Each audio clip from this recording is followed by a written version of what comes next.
Hello, hello! Today we are looking at Beatunes bath bomb making kit. Now, my husband and I, for a long time, we have preferred to make Christmas gifts. Bath bombs, being, I guess, all the craze now because I keep seeing them. So we thought that would be a great idea, something awesome to make for all of the women in our families. And so we got this and decided to test it out. We have not yet made anything, but we know that a lot of the ingredients that get used for it, we already have around the house because of our experiments with making our own cleaners and our own lotions and various other skincare treatments. So we got this and are looking forward to using it, and we will video that as we move forward. So here, see, we just got it. We haven't even unpackaged everything. We have the thank you card that reminds us to share our experience and contact them. And we've got a spray bottle. I'm not quite sure what that's used for yet, but we have a spray bottle. And measuring cups. That's very nice. Very, very nice indeed. So it'll be nice to have dedicated measuring cups so we don't have to keep using our kitchen cups. And we have, okay, so we've got our molds here as well. And a couple of nice little gift bags. And then we've got the quick guide that tells us that it's easy, fun, luxurious, and economical to make our own bath bombs. And so we've got, all right, so here's the list with what we have in the box. We have 2 sets of small bath bomb molds, 2 sets of medium, and 2 sets of large. And then we have a spray bottle, rubber bands, wrap papers, shrink wrap bags, label stickers, gift bags, a quick guide, the service card, and measuring cup. It tells us that what you'll need is food grade baking soda, food grade citric acid, food grade Epsom salt, essential oils, oil of choice, olive, coconut, almond oil, etc., and a large mixing bowl with natural colorants as being optional. And then, of course, your basic recipe. So that's really nice. It's a nice quick way to get you just started quickly. Here are the bags that they included. And then the rubber bands, which are translucent. Whoops.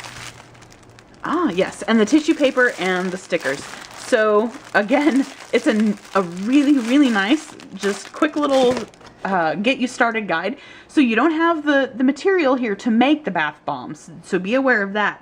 But it is a nice setup to get you going.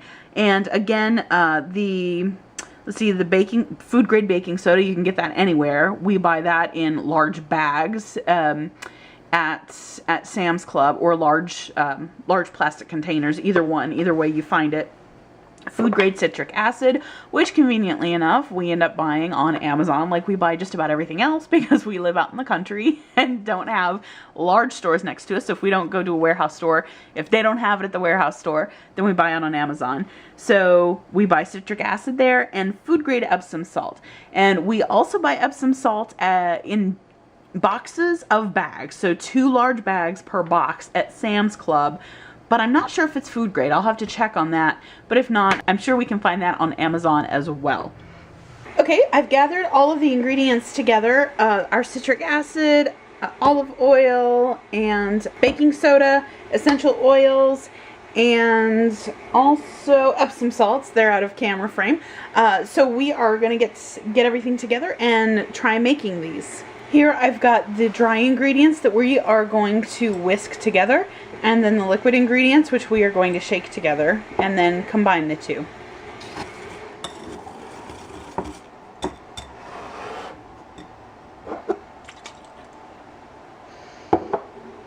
And now we are going to drizzle the liquid mixture over the dry.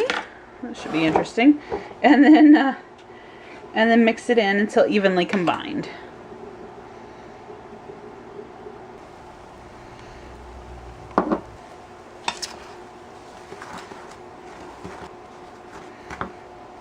We've got it mixed now, and it has the consistency of wet sand, which is what we're aiming for. I had to add just a little bit of water, and now we're going to put it in the molds.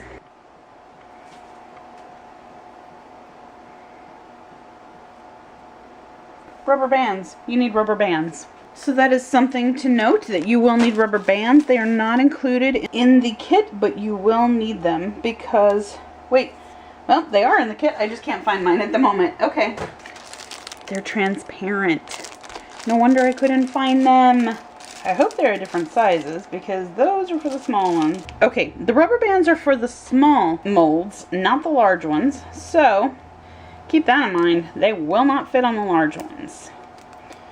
So you'll have to use some of your own if you want to make large bath bombs. And of course things are oily and slick, right? So, oh my gosh.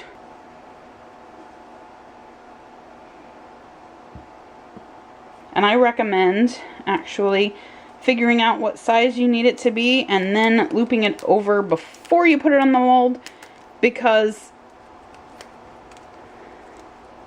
you just don't have the ability, or maybe it's just me because I'm clumsy, don't have the ability to slide them on there. And as you can see here, this one, it oozes out the side, so you will have to clean it off.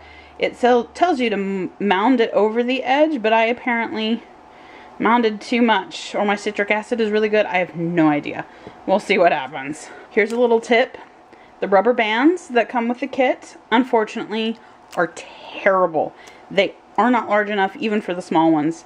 Unless, again, it's because I'm just not coordinated. But really, I advise that you have regular rubber bands on hand, because those things are too small. And I will point out, of course, that if you have sensitive skin, you should probably be using gloves if you're going to handle this with your hands. Otherwise, using spoons or something. I personally, it's easier for me to use my hands because you're trying to cram something in there and trying to get it packed in, and that's a little more difficult with a spoon. So I prefer to have the tactile experience. So I should have used gloves because obviously citric acid, if you have any cuts or if you just have sensitive skin, can be tough on your skin. Essential oils and concentration can be tough on your skin. Same with Epsom salts. So if you have sensitive skin, please do wear gloves when doing this. So what we had, I have just a little bit left over here, and most of that is the stuff that has kind of oozed out that I've scraped off. So I've created two large bath bombs here, and looks like one medium and two small. So I'm gonna put these, and maybe another one. I'm gonna put these on a cookie sheet and set them out of the way because they are supposed to dry for 12 to 24 hours. Just wanted to show how these bath bombs turned out for us. They fizzed out through the sides there. It turns out that if you are making these and it's quite humid, they can activate prematurely, and this is what happens.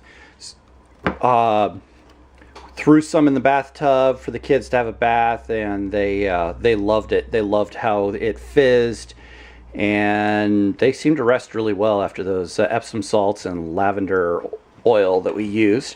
Now if I can open this thing, not sure how my wife got it open, the last one open. Guessing she used a spoon, like that. So that's what they look like inside after this. This is what it's like when you fail making these. So if you make it on a low humidity day, I don't know, maybe make them in the dehydrator or in a room with a dehumidifier, maybe that can help you prevent this from happening. But if I pull some of this out and throw it in the water, I don't know if you can see that there, but it is actually fizzing in there. So you still do have bath bomb fizz coming from it, even when it fails. So it's still something nice for yourself, but you have to figure out the intricacies on how to make these right if you're planning on giving them as a gift.